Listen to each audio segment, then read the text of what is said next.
2004 में आई हुई सुनामी भी इस मंदिर के 2 किलोमीटर दूर से पहले ही उसका पानी शांत हो गया। वहां से समुद्र बिल्कुल शांत हो गया।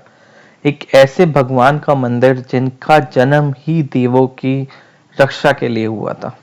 हेलो दोस्तों, मैं भरत शर्मा स्वागत करता हूं आप लोगों का आपके अपने चैनल इन्फोबस क्रिएशंस पे। चैनल को आपने अभी तक सब्सक्राइब नहीं किया है तो जल्दी से सब्सक्राइब का बटन दबा दें और बेल आइकन को ऑल पे कर लें, ताकि जब भी कोई न्यू वीडियो आए तो उसकी नोटिफिकेशन आप लोगों को मिल जाए। तो दोस्तों, आज हम बात करेंगे थिरुचेंदूर मुरुगन टेम्पल के बारे में। ये एक ऐसा अनोखा अद्भुत मंदिर है कि आप सुन के हैरान रह जाएंगे। समुद्र तट पे बसा हुआ ये मंदिर फिर भी जब 2004 में सुनामी आई थी तब भी इस मंदिर को कुछ भी नहीं हुआ, कुछ भी फर्क नहीं पड़ा इस मंदिर के। और यही नहीं, इस मंदिर के ऊपर जितने भी कोई आपदा आई है तो इस मंदिर के ऊपर आज तक कुछ नहीं हुआ। अब सुनामी जो थी, जब सुनामी आई थी तब समुद्र भी इस मंदिर के 2 किलोमीटर दूर से ही शांत हो गया था। ये एक ऐसा मंदिर है जो भगवान कार्तिकेय के ऊपर बना हुआ है।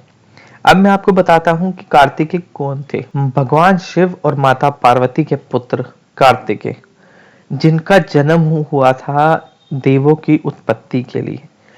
जब एक तारकासुर नामक राक्षस देवों को बिल्कुल हर जंग में हरा रहा था, उनका अंत कर रहा था, तो उन तारकासुर को वरदान मिला हुआ था कि उसका वध जब ही होगा और उनके हाथों होगा जो भगवान शिव और माता पार्वती का पुत्र होगा। अब ये ब्रह्मा जी से जो वरदान मिला था, उसके बाद में जो कार्तिकेय है उनकी उत्पत्ति हुई। इनके 6 सिर थे, जो जिनको जब गंगा माता के पास में भेजा गया तो इनको 6 विभाजन हो गए।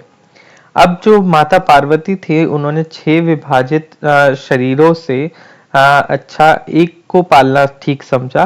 तो उन्होंने कहा कि मैं 6 को कैसे पालूंगी, तो मैं एक को पालूं तो अच्छा है। तो उन्होंने जैसे ही उन 6 को गले लगाया तो वो 6 के 6 एक में आ गए और उन्होंने एक उनका जो पुत्र हुआ उनका नाम रखा उन्होंने कार्तिकेय। कार्तिकेय का जन्म जो हुआ था वो सिर्फ और सिर्फ देवों की रक्षा के लिए हुआ था, जिसके लिए जो जब उन्होंने जन्म लेने के बाद में सबसे पहले जो उनकी ताकतें जब बढ़ गई थी तो उन्होंने सबसे पहले जो वध किया था वो किया था तारकासुर का वध, जिससे हुई देवों की उत्पत्ति। देवों के ऊपर जो संहार हो रहा था, जो अत्याचार हो रहा था, वो उन्होंने दूर किया। तब से लेके आज तक जो कार्तिकेय हैं उनको गॉड ऑफ वॉर भी बोला जाता है। और जो देवता हैं, देवताओं ने कार्तिकेय को अपना सेनापति भी नियुक्त कर लिया था। तो जो भी देवताओं की अगर कोई भी लड़ाई होती थी, कोई भी जंग होती थी, उसके अंदर कार्तिकेय ही उनका नेतृत्व करते थे। अब इनके हाथ में जो इनका हथियार है, जिसे वेल भी कहा जाता है और उसे स्कंद भी बोला जाता है, और इसी का जो ये जो इतना पावरफुल हथियार है, ये इनको इनकी माता से मिला था। जो माता पार्वती है उन्होंने ही ये दिया था। माता पार्वती खुद इतने ज्यादा शक्तिशाली हैं और उनकी शक्ति जो है वो इस हथियार के अंदर उतनी ही ताकत है। तो इसी वजह से इनको ये हथियार दिया गया था। कार्तिकेय बहुत ही ज्यादा सहनशीलता पूर्वक रहते थे। इनके अंदर सहनशीलता की बहुत ज्यादा शक्ति थी, अच्छी खासी। और आप लोगों ने सुना होगा स्कंद पुराण के बारे में। स्कंद पुराण भी कार्तिकेय का ही लिखा हुआ है। तो उन्हीं का जीवन शैली है वो स्कंद पुराण, उसी से ही उन्होंने आगे वो बना हुआ है। और यही नहीं, कार्तिकेय को सदानंद नाम से भी जाना जाता है। सदानंद वो हैं जिनके 6 सिर होते हैं। और इनके पिता जो हैं वो है शिव जी, जिनको पचानन नाम से भी जाना जाता है। पचानन यानी कि 5 सिरों वाले।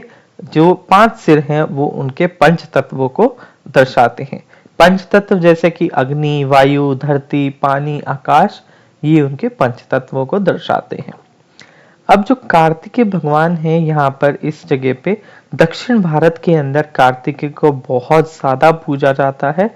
माना जाता है कि जो आत्मशक्ति होती है, ये इनको पूजने से वो आत्मशक्ति बहुत ज्यादा बढ़ जाती है और आपको कोई भी लड़ाई लड़ने की बिल्कुल शक्ति मिल जाती है।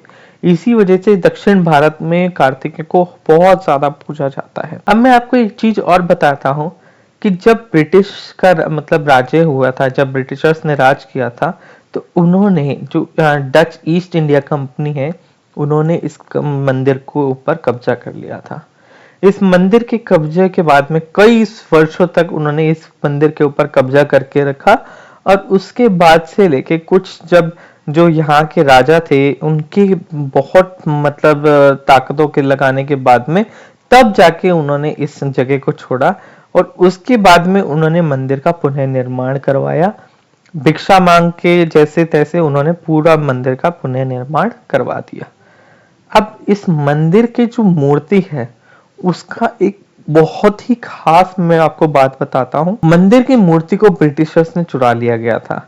ये मंदिर बहुत ज्यादा ये भी रईस मंदिर था, तो इसकी जो सोने की मूर्ति है और उसको सोने की मूर्ति के साथ साथ जो आज इस मंदिर के अंदर बहुत सारा सोना था, चांदी थी, हीरे जवाहरात सब चुराने की वजह से जब ब्रिटिशर्स की जो नाव थी उसमें उन्होंने मूर्ति को भी रख लिया था, सोने की मूर्ति को, और वो समुद्र के रास्ते से लेके जा रहे थे।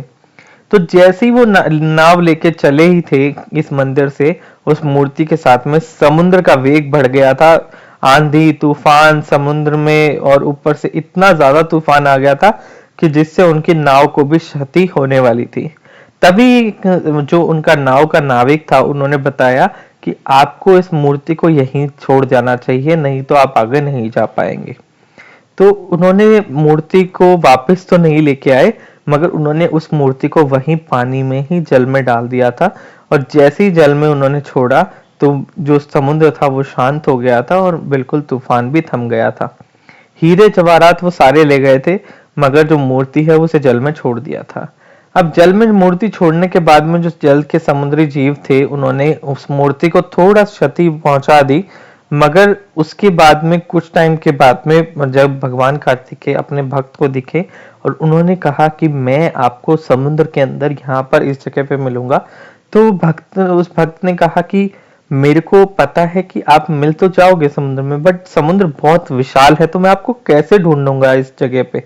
तो उन्होंने कहा कि आप जब मुझे ढूंढने जाओगे तो समुद्र के ऊपर आपको एक नींबू आपको तैरता हुआ मिलेगा, आप उसी के नीचे जब देखोगे तो मैं आपको वहीं मिलूंगा। उस नाविक ने जब उन्होंने खोजा तो मतलब जब नीचे गए उसको वहां पर नींबू दिखा, नींबू के नीचे उसने समुद्र के अंदर गोताखोरों ने जब जाके देखा तो समुद्र में चमकती हुई उनकी मूर्ति मिली, मूर्ति से वापस निकाला और उनको वापस से इस मंदिर के अंदर स्थापना किया। अब मूर्ति का यहाँ पर स्पेशल ही वहां पर शिला के ऊपर लिखा भी हुआ है, और ये बहुत ही ज्यादा पुरानी मूर्ति है और इस मूर्ति की बहुत ज्यादा मान्यता है। अक्टूबर नवंबर के महीने में यहाँ पर स्कंद उत्सव भी होता है, और ये मंदिर जो है इसकी एक दूसरी खास बात भी है कि यहाँ पर जो कार्तिकेय हैं उन्होंने अपनी दूसरी पत्नी वल्ली देवी से यहाँ पर विवाह किया था, और ये जो मंदिर है ये उन्हीं को ही डिवोटेड है, जो उनकी दो पत्नियां हैं वल्ली तथा देवन्ययी, उन्हीं को दोनों पत्नियों को ये जो मंदिर है अर्जित है।